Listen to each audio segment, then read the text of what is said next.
नमस्कार दोस्तों। आज की कहानी है एक श्रापित गांव की। तो चलो शुरू करते हैं।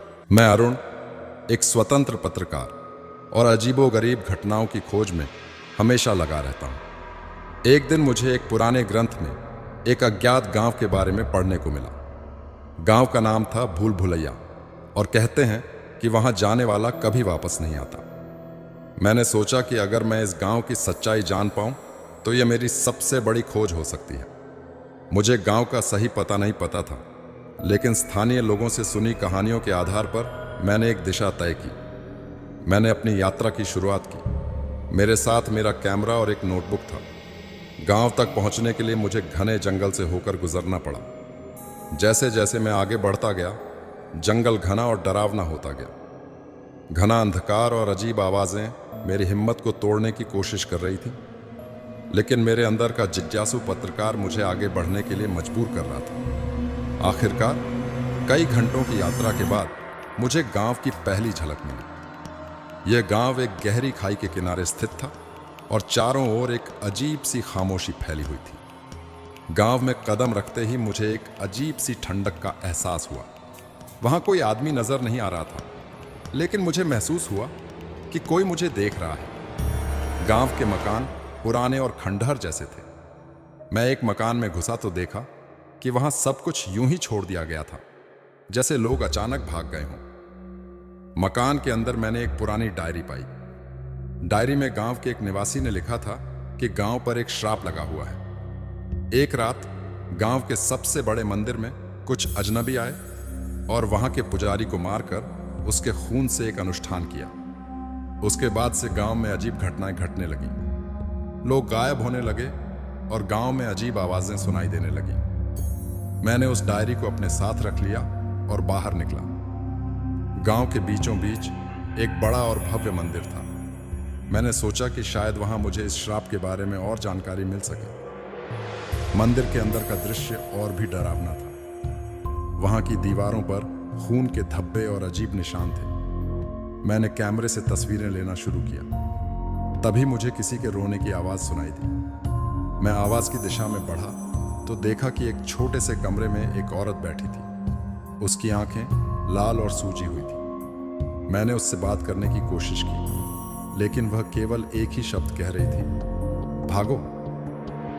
मैंने उससे पूछा कि वह यहाँ क्यों है और गांव में क्या हो रहा है, लेकिन उसने कुछ नहीं बताया। तभी अचानक वहां की दीवारें हिलने लगी और एक जोरदार आवाज के साथ दरवाजा बंद हो गया।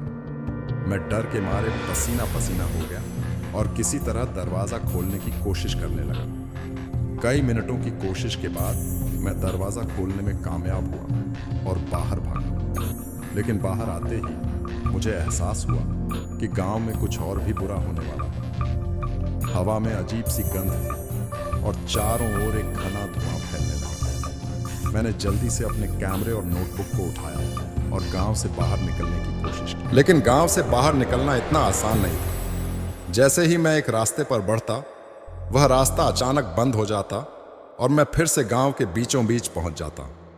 यह मानो एक भूल भुलैया हो।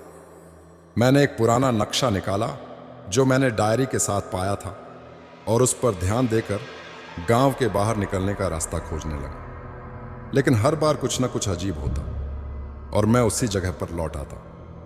अचानक मुझे महसूस हुआ कि मैं अकेला नहीं हूं। कोई मेरे पीछे पीछे चल रहा था। मैंने मुड़कर देखा, लेकिन वहां कोई नहीं था। मैंने फिर से रास्ता खोजने की कोशिश की, लेकिन हर बार वही स्थिति। तभी मुझे एक बूढ़ा आदमी दिखाई दिया। उसने मुझे अपने पास बुलाया और कहा, तुम यहां क्यों आए हो बेटा? यह गांव श्रापित है। यहां से बाहर निकलने का कोई रास्ता नहीं है।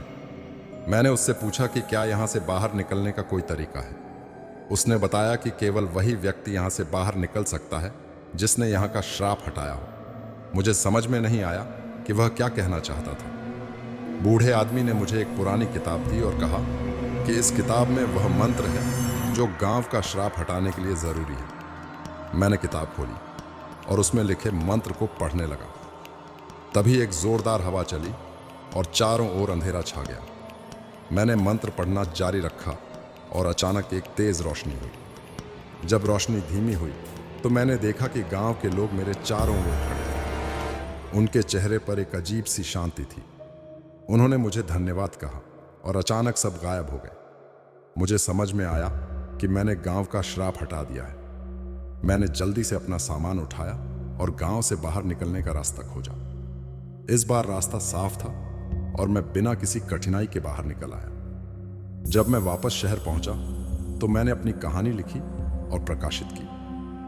मेरी कहानी ने सभी को चौंका दिया और मुझे बहुत सराहा गया। लेकिन आज भी कभी कभी रात में मुझे उस गांव की आवाजें सुनाई देती और वह बूढ़ा आदमी मेरी आंखों के सामने आ जाता है।